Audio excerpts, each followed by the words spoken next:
Библейский сюжет на Шаляпинском фестивале. Накануне в Татарском оперном театре показали «Набукко». Это одна из ранних опер Джузеппе Верди, но именно она принесла ему успех и широкую известность.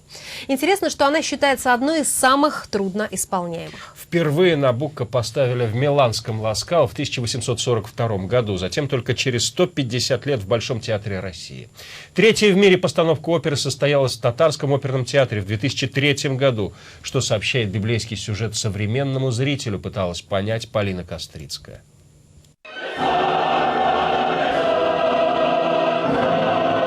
Эту оперу критики даже называли драмой для хора. Именно у него здесь одна из главных ролей. А знаменитый хор евреев после выхода оперы в свет стал чуть ли не вторым национальным гимном Италии. Позже его исполняли на похоронах самого Верди. Набукко сыграл в судьбе композитора особую роль. В 1840 году, потеряв жену и детей, Верди перестал писать. Но либретто на библейский сюжет вернуло его к жизни и к музыке. Вражда народов, интриги, борьба за власть и любовь как спасение – все это есть в Набукко.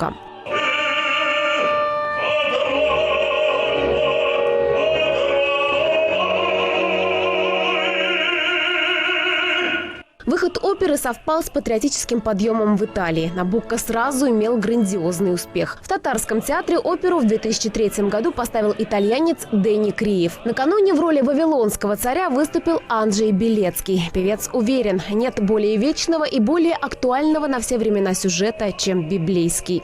Путь любого из людей, он так или иначе повторяет путь Набукко. Как только ты попытался возвыситься, ты стал униженным, и как только ты унизился, то тут же возвысился.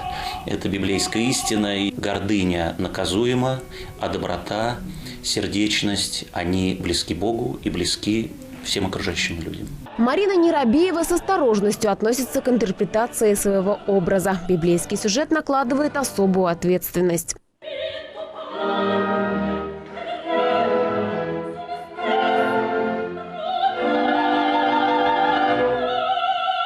В этот образ трудно что-то привнести свое, потому что это же никак к современности мало соприкосновений. То есть стараться, что написано либретистом и постановочной группой. Потому что что-то свое, ну я не знаю. Конечно, у нас сейчас много женщин, которые пытаются за власть бороться и искать себе место под солнцем. Но чтобы жертвовать собой, таких уже осталось мало, наверное.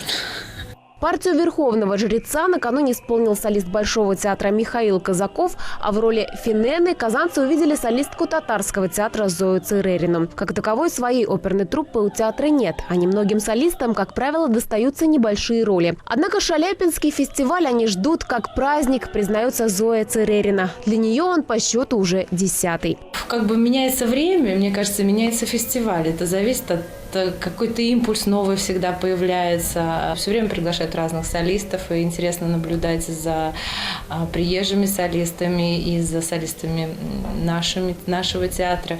Набукко завершил программу спектаклей Шаляпинского фестиваля в этом году. Впереди 2 гала-концерта. Полина Кострицкая, Наиль Абдуллин, столица.